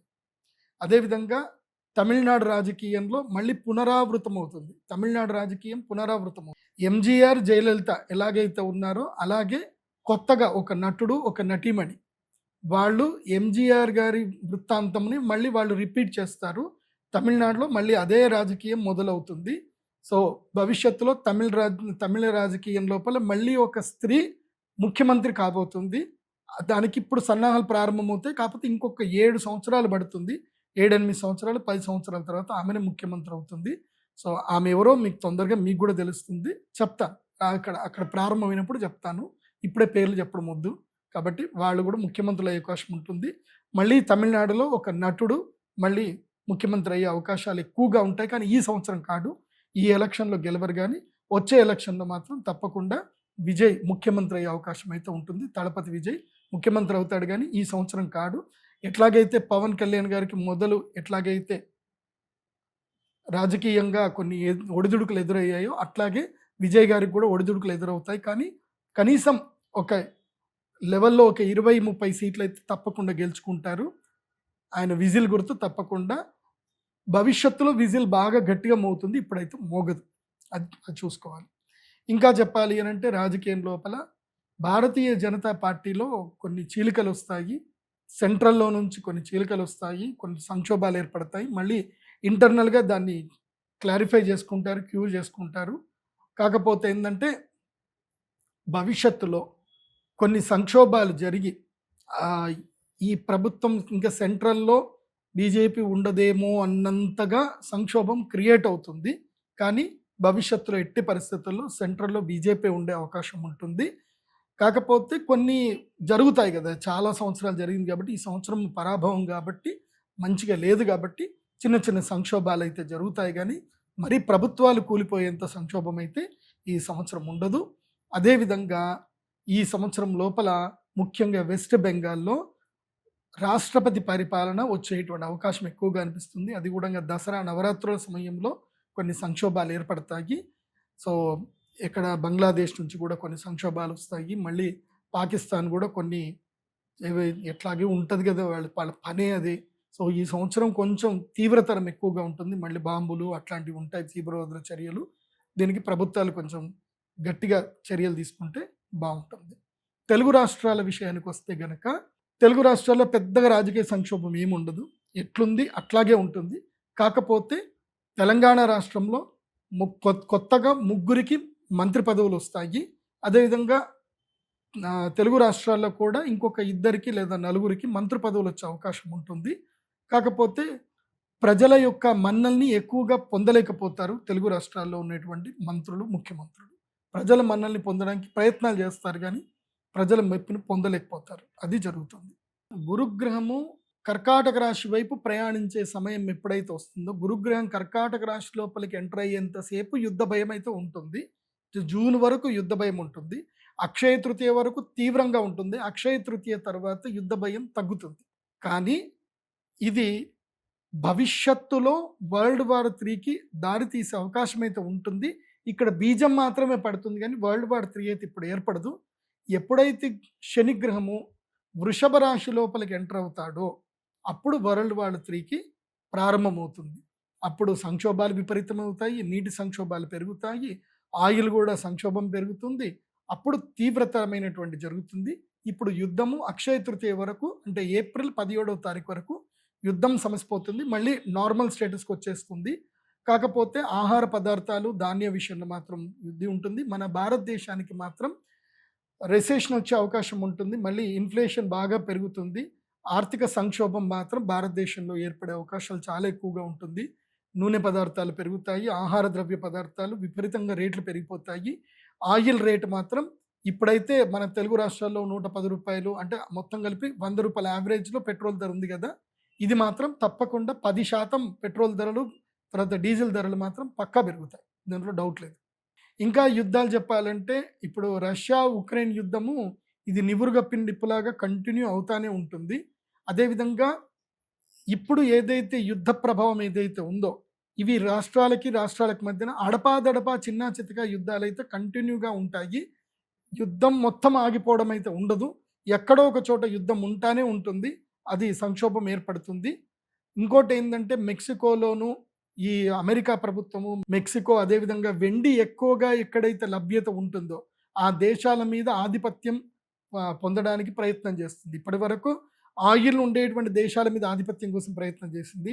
నెక్స్ట్ వెండి మీద వేట ఉంటుంది అమెరికాది. అది బాగా గుర్తుంచుకోవాలి. దాన్ని బట్టి మార్కెట్లో రేట్లు మారిపోతూ ఉంటాయి. ఈ సంవత్సరము కళారంగము విస్తృతమవుతుంది, భయంకరమైన విస్తృతమవుతుంది. మీకు ఇప్పుడు ఓటీటీ ఛానల్ అంటే 1, 2, 3, 4 అని చెప్పినట్టు ఉంటాయి కదా! ఈ సంవత్సరం నుంచి ఏంటంటే ఒక్కొక్కళ్ళ మొబైల్‌లో 10, 15, 20 ఓటీటీ ఛానల్స్ ఉంటాయి. ఎవరికి వాళ్ళు ఓటీటీ ఛానల్ స్టార్ట్ చేసుకుంటారు. ఎవరికి వాళ్ళు సీరియల్స్ రిలీజ్ చేసుకుంటారు. దీంతోటి ఏందంటే ముఖ్యంగా టీవీ రంగం, టెలివిజన్ రంగం పడిపోతుంది. టెలివిజన్ రంగంలో సీరియల్లు పడిపోతాయి. టీవీ అనేటువంటిది ఇంకా ఉండదు. ఇంకా దాదాపుగా టీవీ రంగం పడిపోతుంది. సోషల్ మీడియా, యూట్యూబ్, అదేవిధంగా ఏవైతే కనుక ఓటీటీ ఛానల్సే పెరిగిపోతాయి. ఇకపై టీవీ సీరియల్స్ బాగా తగ్గిపోతాయి. అవి కూడా ఓటీటీలోనే చూడడం జరుగుతుంది. సో డిష్ ఛానల్స్ తగ్గిపోతాయి, వైఫై ఛానల్స్ ఎక్కువగా పెరిగిపోతాయి. అదేవిధంగా కళాకారులకు, నటీనటులు విస్తృతంగా పెరిగిపోతారు. ఎవరికి వాళ్ళు సొంత బ్యానర్లు ఓపెన్ చేసుకుంటారు, ఎవరికి వాళ్ళు సొంతగా డబ్బులు సంపాదించుకుంటారు. ఇకపై మార్కెట్లో కళాకారులకు ఆదరణ పెరుగుతుంది. కళాకారుల మీద ఒత్తిడి తగ్గుతుంది. కళాకారుల మీద మోసం జరగడము, వాళ్ళని ఇంకా రకరకాలుగా వాడుకోవడం అనేటివన్నీ తగ్గిపోతాయి. ఎవరికి వాళ్ళు సొంతగా వాళ్ళు డెవలప్ అయ్యే అవకాశం ఉంటుంది. ఇక నుంచి కళాకారులకు మంచి లాభాలు కలుగుతాయి. చాలామంది డబ్బులు సంపాదించుకుంటారు. ఒకప్పుడు ఒక ఊరి నుంచో, ఒక ప్రదేశం నుంచో కేవలం ఒక 10, 20 మంది కళాకారులు వచ్చేవాళ్ళంటారు. ఇప్పుడు ప్రతి ప్రదేశంలోనూ కళాకారులు పెరుగుతారు. దీనివల్ల కళారంగంలో ఇంప్రూవ్‌మెంట్ ఉంటుంది. కాపోతే థియేటర్లకు డబ్బులు తగ్గిపోతాయి. థియేటర్‌లకు జనాలు వెళ్ళడం తగ్గుతుంది. ఓటీటీ ఛానెల్స్‌కి ఎక్కువగా పెరుగుతుంది. దీన్ని బేస్ చేసుకొని భవిష్యత్తులో ప్రొడ్యూసర్‌లు ఎవరైనా ఉంటే గనక మీరు సొంత ప్రొడక్షన్ యూనిట్లు పెట్టుకోవడం, సొంత ఓటీటీ ఛానెల్స్ చేసుకునే ప్రయత్నాలు చేసుకుంటే బావుంటుంది. యూట్యూబ్ రంగాన్ని గాని, సోషల్ మీడియా రంగంలో గాని, అడ్వర్టైజ్‌మెంట్ రంగంలో వాళ్ళకి గాని విపరీతమైన డబ్బు లాభాలుంటాయి. ఇంకా అమెజాన్, ఫ్లిప్‌కార్ట్ లాంటి ఇంకా ఛానెల్స్, కొత్త కొత్త వెబ్‌సైట్‌లు, కొత్త కొత్త ఏవైతే గనక సెల్లింగ్ ప్లాట్‌ఫార్మ్స్ ఇంకా పెరుగుతాయి. కాకపోతే ప్రజలు మోసపోయే అవకాశం గూడా ఉంటుంది. దొంగలు ఎక్కువగా ఉంటారు గాబట్టి ప్రజలు అప్రమత్తంగా ఉండాలి.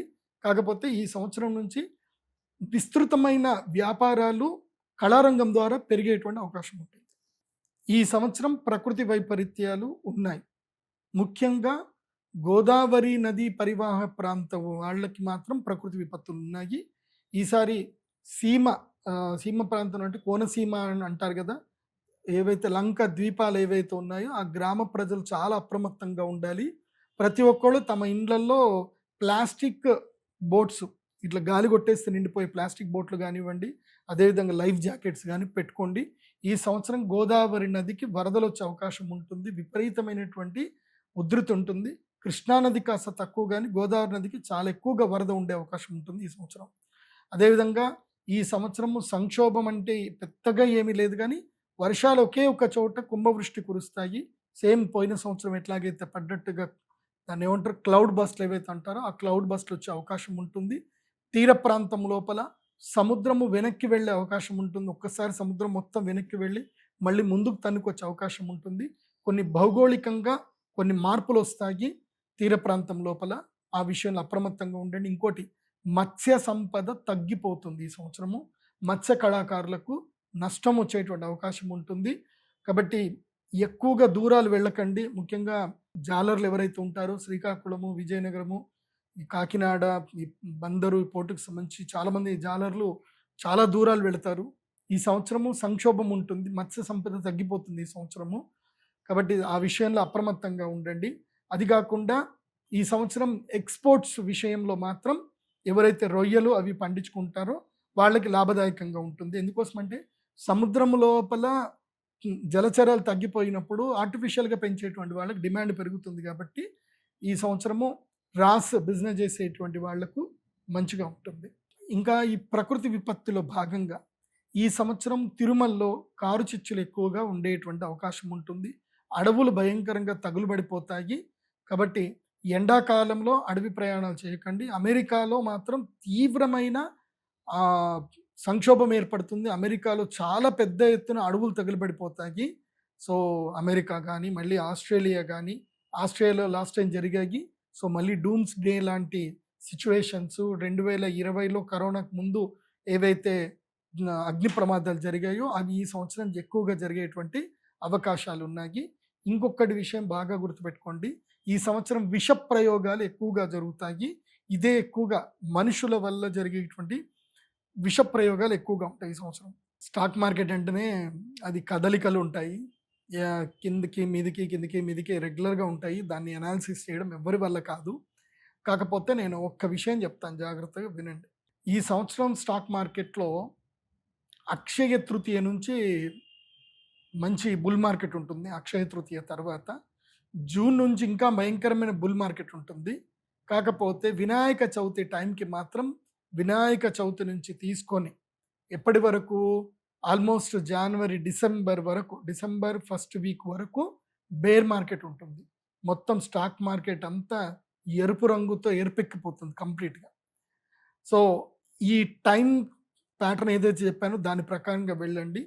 అయితే బ్యాంకింగ్ సెక్టార్లో బ్యాంకింగ్ స్టాక్స్ మంచిగానే రాణిస్తాయి కానీ ఐటీ స్టాక్స్ మాత్రం ఈ సంవత్సరం పెద్దగా పుంజుకోవు.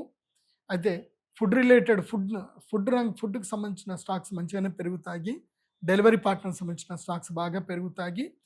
అదేవిధంగా సిల్వరు, ఎలక్ట్రానిక్స్, ఎలక్ట్రికల్ రంగానికి సంబంధించిన స్టాక్స్ బాగా పెరుగుతాయి. ముఖ్యంగా వైర్లు తయారు చేసేటువంటి ఏదైతే ఉంటుందో కాపర్ వైర్స్ కానివ్వండి, తర్వాత ఈ సోలార్ ప్యానల్స్ తయారు చేసేటివి కానివ్వండి, తర్వాత ఐటీ హబ్ రిలేటెడ్ ఏవైతే డేటా సెంటర్లు రన్ చేస్తాయో వాటి రిలేటెడ్గా స్టాక్స్ మాత్రం మంచి లాభాలు ఇస్తాయి.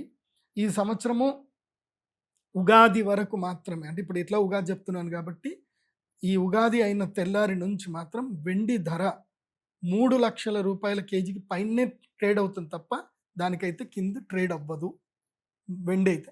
అంటే స్టాక్ మార్కెట్ ఎంసీఎక్స్ మార్కెట్ చూస్తే 2,85,000 నుంచి 2,90,000 స్ట్రాంగ్ సపోర్ట్ జోన్‌కి వెళ్ళిపోతుంది ఉగాది తర్వాత. దానికన్నా కింద పడుతుంది గానీ, ఎప్పుడు పడుతుంది అనంటే, ఆ సపోర్ట్ జోన్ 2,67,000 సపోర్ట్ జోన్‌కి రీచ్ అవుతుంది. ఎప్పుడు అంటే, ఏదో ఒక్కరోజు భయంకరంగా పడి అట్లా రీచ్ అవుతుంది. ఎవరైనా తక్కువలో కొనాలి అనుకుంటే 2,65,000కి కింద వెండి ఉన్నప్పుడు ధైర్యంగా మీరు చూసి కొనుక్కోవచ్చు. కానీ 3,00,000 రేటు మాత్రం వెండి దాటుతుంది. ఇక దానికన్నా పడడం అయితే ఎప్పుడో ఒకసారి నెలకొకసారో, 2 నెలలకొకసారో పడుతుంది తప్ప, మళ్ళీ మార్కెట్ ఎప్పుడైనా సరే కన్సాలిడేషన్ తీసుకొని స్ట్రాంగ్ సపోర్టు 2,85,000కి వెండి సపోర్ట్ తీసుకుంటుంది. గోల్డ్ వచ్చేసి స్ట్రాంగ్ సపోర్టు 1,75,000కి అక్షయ తృతీయ తర్వాత సపోర్ట్ తీసుకుంటుంది.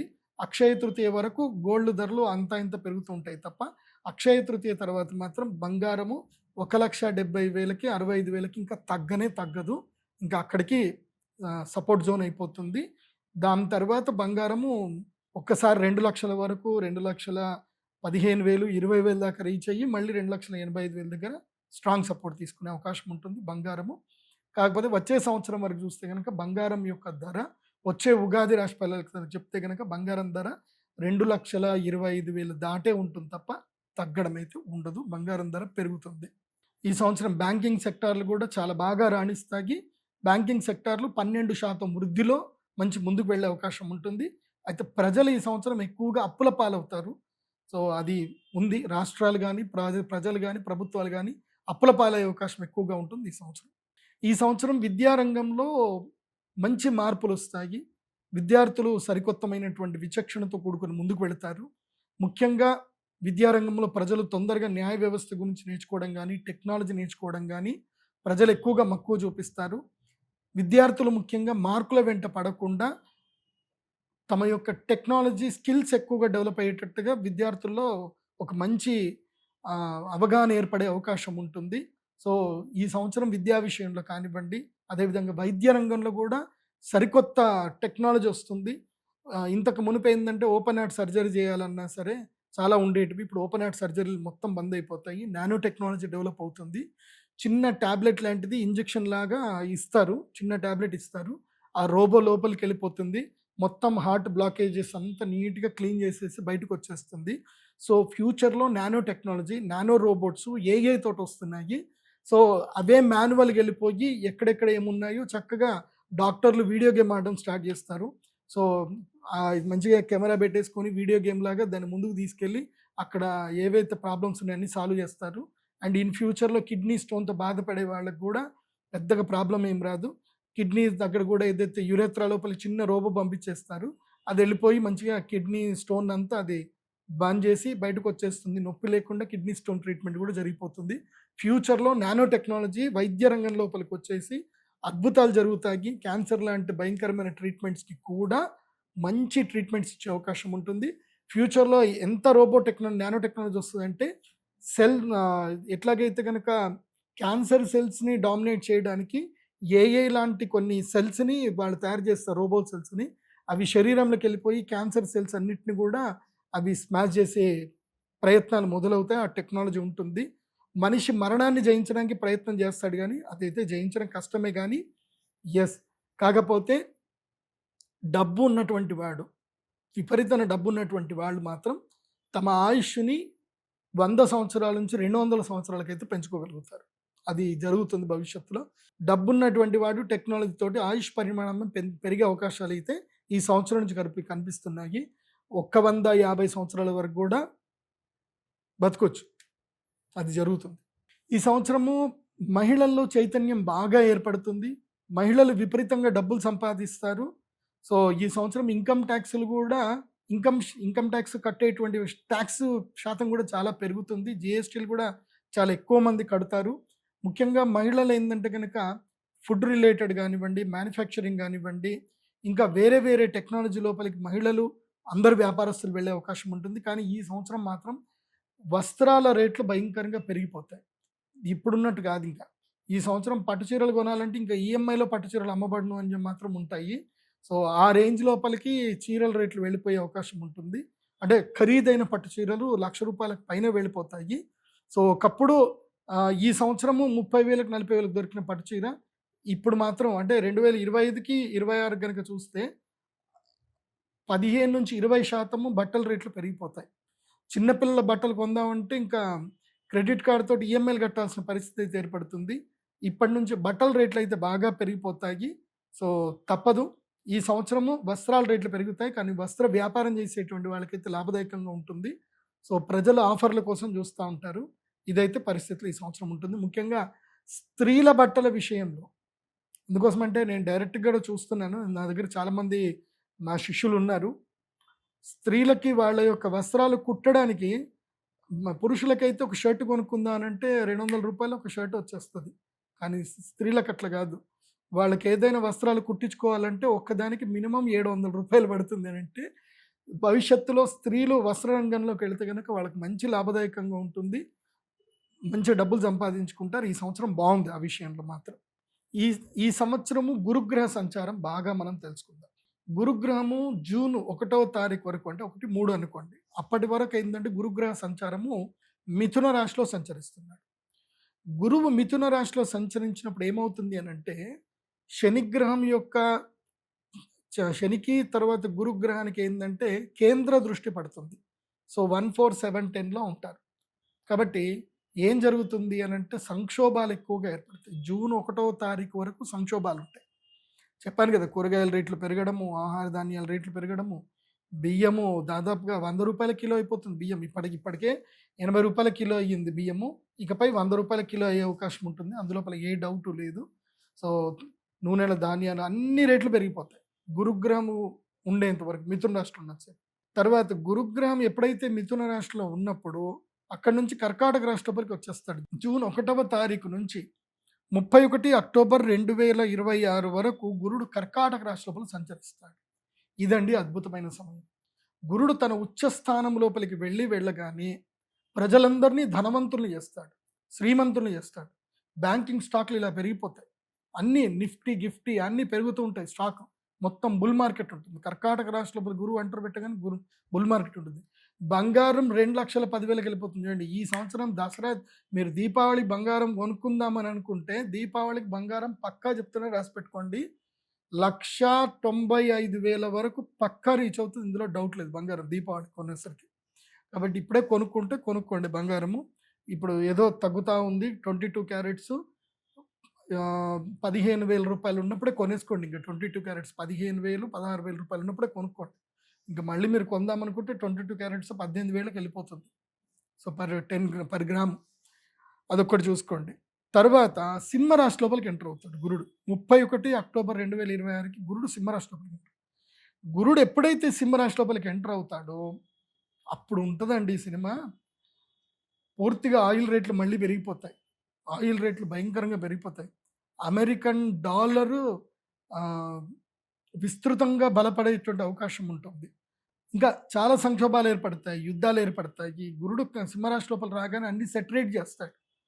కాబట్టి కొన్ని సంక్షోభాలు ఏర్పడే అవకాశం ఉంటుంది. ఆ సమయంలో స్టాక్ మార్కెట్ మాత్రం బేర్ మార్కెట్కి వెళ్ళిపోతుంది. స్టాక్ మార్కెట్ భయంకరంగా బేర్ మార్కెట్కి వెళ్ళిపోతుంది. ఇంకోటి ఏంటంటే గురుగ్రహ సంచారం వల్ల గురుడు సింహరాశి లోపలికి వెళ్ళినప్పుడు మీకు అందరికీ తెలుసు. అంటే ఇది కూడా చెప్పాలి కదా, ఇప్పుడు క్రిప్టో కరెన్సీ కూడా నడుస్తుంది, బిట్కాయిన్. 10th అక్టోబర్ 2025 రోజున బిట్కాయిన్ దమ్మని కింద పడిపోయింది. ఆ రోజు పడ్డదంటే $1,25,000 దగ్గర ఉండే బిట్కాయిన్ దాదాపుగా $60,000 రీచ్ అయిపోయింది. కానీ ఎప్పుడైతే గురుడు సింహరాశి లోపలికి ఎంటర్ అవుతాడు అంటే నెక్స్ట్ మళ్ళీ 31st అక్టోబర్కి బిట్కాయిన్ ప్రైస్ వచ్చేసి 1,30,000 దాటిపోతుంది. మళ్ళీ అవకాశాలు ఉన్నాయి. అది మళ్ళీ మిమ్మల్ని పెట్టుబడి పెట్టమని చెప్పట్లా, అది మీ ఇష్టం. నేను చెప్పేది నేను చెప్తున్నాను, నా అనాలిసిస్ మాత్రమే చెప్తున్నాను. పెట్టుబడి వ్యవహారాలంతా కూడా మీ విచక్షణ. తర్వాత శని మీనరాశి లోపలికి ప్రవేశించాడు. ఆల్రెడీ మీనరాశి లోపల ఉన్నాడు. ఈ సంవత్సరం అంతా కూడా శని మీనరాశిలోనే ఉంటాడు, ఎక్కడికి జరగడు, అక్కడనే కూర్చుంటాడు. కాబట్టి శని మీనరాశిలో సంచరించిన రోజులు జలప్రలయాలు, నౌకా ప్రమాదాలు, అదేవిధంగా నీటి ప్రమాదాలు, నీరు కలుషితం అవ్వడము, తర్వాత రసాలు, నీరసాలు అంటే లిక్విడ్కి సంబంధించిన ఇనుము ధర పెరగడము, సిమెంట్ ధర పెరగడము, తర్వాత ఆయిల్ ధరలు పెరగడము, తర్వాత వెండి ధర పెరగడం, బంగారము అన్నీ మొత్తం భూమి ధాతువుల ధరలన్నీ కూడా సామాన్యులకు రీచ్ కానంత దూరంగా పెరిగిపోతాయి. సో స్టీల్ రేట్లు కూడా భయంకరంగా పెరిగిపోయే అవకాశం. ఇక రాహువు కుంభరాశిలో సంచరిస్తున్నాడు. రాహువు కుంభరాశిలో సంచరించిన రోజులు ఏం జరుగుతుంది అనంటే మిత్రద్రోహాలు ఎక్కువగా జరుగుతుంది. ఫ్రెండ్షిప్ మీద వాల్యూస్ ఉండవు. Friend friend కొట్లాడుకుంటారు. ఫ్రెండ్ అంతే. అంతగా ఇవన్నీ చెప్పుకుంటారు, మోసాలు చేసుకుంటారు. సో ఆ డైలాగ్ని ఎవరైనా కొట్టారనుకోండి, ఆ ఫ్రెండ్ వాళ్ళు ఈ ఫ్రెండ్ వాళ్ళు నేను ఫ్రెండ్ని అంటే ఓకే, నేను ఆ ఫ్రెండ్ని ఆ ఫ్రెండ్ నన్ను మోసం చేశాడు కాబట్టి ఫ్రెండ్షిప్ లేదు అని చెప్పండి. ఫ్రెండ్షిప్లో డబ్బులు ఇచ్చుకోకండి. సో బంధు మిత్ర కలహము, శత్రుభయము, రోగపీడ, ధనవ్యయము, తర్వాత బంధనం ఇవన్నీ కూడా రాహు ఉండడం వల్ల జరుగుతుంది. కాబట్టి ప్రజలు ఎక్కువగా మోసపోతారు. మోసగాళ్ళకి ఇది పెట్టిన సమయం. ఇది నిజంగా చెప్పాలంటే ఇది ఎవడైనా మోసం చేయడమే క్రైమే వృత్తిగా ఎంచుకున్నాడు మాత్రం విపరీతంగా డబ్బులు సంపాదించుకుంటారు. అదేవిధంగా క్రిమినల్స్ని పట్టుకునే వాళ్ళు కూడా బాగా డబ్బులు సంపాదించుకుంటారు. మధ్యలో ఎవడైతే మోసపోతాడో వాడికి మాత్రం ఏమీ దొరకదు. దొంగల్ని పట్టుకునే వాళ్లకు డబ్బులు దొరుకుతాయి దొంగల నుంచి, మోసం చేసే వాళ్ళకి సామాన్యం నుంచి డబ్బులు వస్తాయి, కానీ మోసపోయిన వాడికి మాత్రం న్యాయం దొరకదు. బాగా గుర్తుపెట్టుకోండి. అర్థమవుతుందా? సో వాళ్ళిద్దరు బాగుంటారు, మధ్యలో మీరే నష్టపోయేది. కాబట్టి అత్యాశ పడకండి. తర్వాత కేతువు సింహరాశిలో సంచరిన రోజులు విద్యార్థులకు మంచి గుర్తింపు వస్తుంది. కేతువు ఏంటంటే సింహరాశిలో వెళ్ళగానే ఏంటంటే రీసెర్చ్లో డెవలప్మెంట్స్ బాగా పెరుగుతాయి. సో నానో టెక్నాలజీ పెరుగుతుంది. ఇందాక చెప్పాను కదా, డ్రోన్ టెక్నాలజీ పెరుగుతుంది. చాలామంది డ్రోన్స్ వాడతారు. సో వ్యవసాయం లోపలికైతే మంచిగా టెక్నాలజీ మంచి ఇంప్రూవ్మెంట్ వస్తుంది. అదేవిధంగా వైద్య రంగంలో కూడా టెక్నాలజీ మంచి ఇంప్రూవ్మెంట్స్ వస్తాయి. ఇది గ్రహ సంచారం బట్టి. ఎందుకోసం అంటే ఈ 4 గ్రహాలు ప్రధాన సంచారం. సూర్యుడు, శుక్రుడు, గురుడు, బుధుడు వీళ్ళు మారుతూనే ఉంటారు. చంద్రుడు రోజు మారుతూ ఉంటాడు. కాబట్టి వాళ్ళవి నేను ప్రతి నెల ఈసారి సుమన్ టీవీలో రాశి ఫలాలు ఇచ్చే ప్రయత్నం చేస్తాను. ప్రతి నెల ఫస్ట్ వీక్లో మాత్రం రాశి ఫలాలు వస్తాయి. ఇక ఈ సంవత్సరము వాస్తుకర్తరి అంటే ఎప్పుడెప్పుడు ఇల్లు కట్టకూడదు అనేటువంటి టైం ఒకటి ఉంటుంది. ఆ టైం చెప్తాను, నోట్ చేసుకోండి. ఈ సంవత్సరము వైశాఖ మాసంలోను అదేవిధంగా అధిక జ్యేష్ఠ మాసంలోనూ ఇల్లు కట్టడానికి పనికిరాదు. ఆ టైంలో హాలిడే, అంటే ఇంజనీర్స్ అందరూ కూడా హాలిడే తీసుకోవాలి. అప్పుడు కన్స్ట్రక్షన్స్ ఏవి చేయకూడదు. చేస్తే వాళ్ళకి అరిష్టం జరిగే అవకాశం ఉంటుంది. అవి డేట్లు చెప్తాను, నోట్ చేసుకోండి. 4th May 2026 నుంచి 28th May 2026 వరకు, అంటే మే నెలల్లో ఈ అక్షయ తృతీయ టైంలో, అక్షయ తృతీయ తర్వాత మే నెలల్లో వైశాఖ మాస కృష్ణపక్ష తృతీయ నుంచి అదేవిధంగా అధిక జ్యేష్ఠ మాస శుక్లపక్ష ద్వాదశి వరకు కర్తరి త్యాగం. అంటే కర్తరి అంటే ఏ పనులు చేయకూడదు. ముఖ్యంగా విశ్వకర్మలు వాళ్ళ పని త్యాగం చేయాలి అని అంటారు. అప్పుడు వాళ్ళు రెస్ట్ తీసుకోవాలి. విశ్వకర్మలు రెస్ట్ తీసుకోవాల్సిన టైము 4 మే నుంచి 28 మే వరకు బాగలేదు. తర్వాత విశాఖ కర్తరి ఒకటి వస్తుంది. అది ఎప్పుడు అంటే ఆశ్వయుజ మాసంలో వచ్చేటువంటి అవకాశం ఉంటుంది. ఇది 6 నవంబర్ 2026 నుంచి 19 నవంబర్ 2026 వరకు మళ్ళీ కర్తరి త్యాగం ఉంటుంది. అంటే ఆ టైంలో కనుక కర్తరి ప్రవేశం అవుతుంది కాబట్టి 6th నవంబర్ 2026 నుంచి 19 నవంబర్ 2026 వరకు 19th నవంబర్ వరకు కర్తరి ఉంటుంది. కాబట్టి అప్పుడు కూడా ఇల్లు కట్టడానికి పనికిరాదు. కొంతమంది గృహప్రవేశాలు కూడా చేయొద్దని అంటారు. బట్ మీ దగ్గరలో ఉండేటువంటి శాస్త్ర పండితుల్ని సంప్రదించి గృహప్రవేశాలు ఏమైనా కావాలి అని అంటే చేసుకోవచ్చు. ఇక ఈ సంవత్సరం పెళ్లి ముహూర్తాల విషయంలోకి వస్తే ఈ సంవత్సరం కొంచెం మనకి లక్ మంచి టైం అని చెప్పాలి. ఎందుకోసం అంటే ఈ సంవత్సరము మంచి మాసములో మూఢాలు ఏమి రాలేదు. ముఖ్యంగా గురుమౌఢ్యమి చాలా పెద్దగా వచ్చేది గురుమౌఢ్యమే ఉంటుంది. ఆ గురుమౌఢ్యమే అయితే కనుక ఈ సంవత్సరము ఆషాఢ మాసంలోనే వచ్చింది కాబట్టి ఈ సంవత్సరము పెళ్ళి పురోహితులకు కానీ, బాజా బచింద్రులకు కానీ, వంటలు చేసే వాళ్ళకి కానీ, డెకరేషన్ల వాళ్ళకి కానీ బిజినెస్ ఎక్కడ లాస్ లేదు. అన్ సీజన్ ఏదైతే ఉందో ఆ టైంలోనే గురుమౌఢ్యం వచ్చింది కాబట్టి కంగారేం లేదు. ఈ సంవత్సరం గురుమౌఢ్యమి 14 జూలై 2026 అధిక జ్యేష్ఠ మాసం యొక్క అమావాస్య రోజు. ఎప్పుడైతే జ్యేష్ఠ అమావాస్య రోజు వస్తుంది, తర్వాత అధిక జ్యేష్ఠ మాసం ఎట్లా స్టార్ట్ అవుతుంది కాబట్టి అప్పుడు 14 జూలై 2026 నుంచి 13 ఆగస్టు 2026 వరకు, అంటే శ్రావణ శుక్ల ప్రతిపద అంటే ఆల్మోస్ట్ అధిక మాసం అంతా కూడా అధిక జ్యేష్ఠ మాసము తర్వాత ఆషాఢ మాసం అంతా కూడా పోయి ఇక ఈ సంవత్సరము ఏ టెన్షన్ లేకుండా మౌఢ్యం వెళ్ళిపోతుంది కాబట్టి మూఢం ఈసారి ఆషాఢ మాసంలోనే వస్తుంది కాబట్టి ఏ టెన్షన్ లేదు. ఇక ఎప్పుడు మళ్ళీ చెప్తున్నాను, డేట్ నోట్ చేసుకోండి. 14 జూలై 2026 నుంచి 13 ఆగస్టు 2026 వరకు గురుమౌఢ్యమి. ఇక శ్రావణ మాసంలో పెళ్ళిళ్ళు ఉంటాయి. తర్వాత మళ్ళీ శుక్రమౌఢ్యం ఒకటి వస్తుంది, అది 10 రోజులు వస్తుంది. మెయిన్గా దసరా అయిపోయిన తర్వాత వస్తుంది, దసరా టైంలో వస్తుంది. 19 అక్టోబర్ 2026లో ఆశ్వయుజ శుక్ల అష్టమి. సో 19 అక్టోబర్ అంటే దసరాకి 2 రోజుల ముందు దుర్గాష్టమి రోజు శుక్రమౌఢ్యం మొదలవుతుంది. కాబట్టి దుర్గాష్టమి నుంచి మొదలయ్యి 29 అక్టోబర్ 2026 వరకు అంటే కృష్ణపక్ష ఆశ్వయుజ కృష్ణపక్ష చతుర్థి వరకు అంటే సంకష్టహర చతుర్థి వరకు మాత్రమే ఉంది. కాబట్టి ఈ మధ్యలోనే అమ్మవారి యొక్క నవరాత్రులు అయిపోతాయి, మనకి కోజాగిరి పౌర్ణమి అయిపోతుంది. కాబట్టి జస్ట్ ఒక 10 రోజులు మాత్రమే ఈ శుక్రమౌఢ్యం ఉంది. అప్పుడు ఎట్లాగో పెళ్లి ముహూర్తాలు ఏమీ లేవు కాబట్టి అందరికీ మంచిదే. ఆ తర్వాత పెళ్లి ముహూర్తాలు మొత్తం ఈ సంవత్సరం అంతా గట్టిగా పెళ్లి ముహూర్తాలనే. ఈ సంవత్సరం ముహూర్తాలు అన్నీ ఉన్నాయి. ఈ సంవత్సరము చైత్రమాసము, వైశాఖ మాసము, అదేవిధంగా జ్యేష్ఠ మాసములు, అధిక జ్యేష్ఠ మాసం వచ్చింది కాబట్టి అది తీసేసి నిజ జ్యేష్ఠ మాసంలోనూ పెళ్లి చేసుకోవచ్చు. ఇంటికి పెద్దవాళ్ళు మాత్రం పెళ్లి చేసుకోవడానికి పనికిరాదు. అంటే జ్యేష్ఠ మాసము, జ్యేష్ఠపుత్రుడు, జ్యేష్ఠపుత్రిక లేదా జ్యేష్ఠ నక్షత్రులను పుట్టినటువంటి వాడు, జ్యేష్ఠపుత్రుడు, జ్యేష్ఠపుత్రిక, జ్యేష్ఠ మాసం ఇవి కాంబినేషన్ కుదరదు. ఒక్క జ్యేష్ఠ పిల్లవాడు ఒక్కోడే ఉండి జ్యేష్ఠ మాసంలో పెళ్లి చేసుకొని పెళ్లి కూతురు చిన్నపిల్లదైనా పెళ్లి కొడుకు చిన్నపిల్లవాడైనా పర్వాలేదు చేసుకోవచ్చు. త్రిజ్యేష్ఠ కలవకుండా చూసుకోండి. ఆ తర్వాత శ్రావణ మాసంలో పెళ్ళిళ్ళు ఉన్నాయి. ఆశ్వయుజ మాసంలో కృష్ణపక్షంలోను శుక్లపక్షంలో కొన్ని రోజులు, కృష్ణపక్షంలో కొన్ని రోజులు పెళ్లి ముహూర్తాలని. తర్వాత కార్తీక మాసంలోనూ పెళ్ళిళ్ళు ఉన్నాయి. చాలామంది కొంతమంది కార్తీక మాసంలో పెళ్లి చేసుకోరు కొన్ని సాంప్రదాయంలో.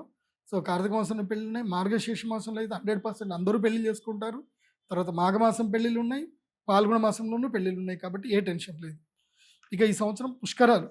ఈ సంవత్సరం పుష్కరాల విషయానికి వస్తే జూన్ 1వ తారీఖు రోజున గురుడు కర్కాటక రాశిలో ప్రవేశిస్తున్నాడు. కాబట్టి ఎప్పుడైతే గురుడు కర్కాటక రాశిలో ప్రవేశిస్తాడో అప్పుడు యమునా నదికి పుష్కరాలు వస్తాయి. కాబట్టి జూన్ 1వ తారీఖు నుంచి అంటే జూన్ 2 అనుకోండి, జూన్ 2వ తారీఖు నుంచి మొదలు జూన్ 12వ తారీఖు వరకు 10 రోజుల పాటు యమునా నది పుష్కరాలు ఉంటాయి. ఇది చాలా కీలకమైనది.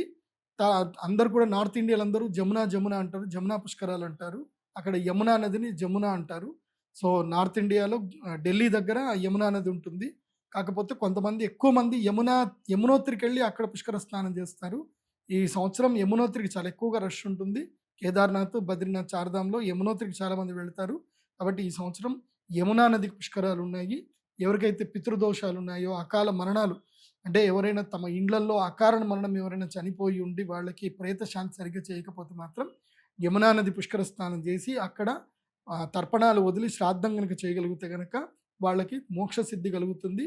యముడు వాళ్ళకి సత్కార్యం చేస్తాడు అంట. ఎందుకోసమంటే యముని యొక్క సోదరి యమునా నది కాబట్టి యమునా నదికి పుష్కరాలు వచ్చినప్పుడు పుష్కర స్నానం చేసి ఎవరైతే శ్రాద్ధాది కర్మలు చేస్తారో, ఎవరైనా అకాల మరణం చెంది ఆత్మహత్య చేసుకొని తర్వాత ఊరికే గర్భనష్టాలు జరిగిన వాళ్ళందరూ వెళ్ళి యమునా నది పుష్కర స్నానం చేసి అక్కడ తిలదానం చేయడము అంటే నువ్వులు నీళ్లు వదిలిపెట్టడము, అక్కడ పిండం పెట్టడము, అక్కడ అందరికి అన్నదానం చేయడం వలన అక్కడ యమలోకంలో ఉండేటువంటి వాళ్ళకి యముడు సత్కార్యం చేసి విమోచనం కలిగిస్తాడు అని శాస్త్రవచనం. కాబట్టి యమునా నది పుష్కరంలో అందరూ స్నానం చేయవచ్చు. ఇది యమునా నది పుష్కరం యొక్క ప్రాముఖ్యత.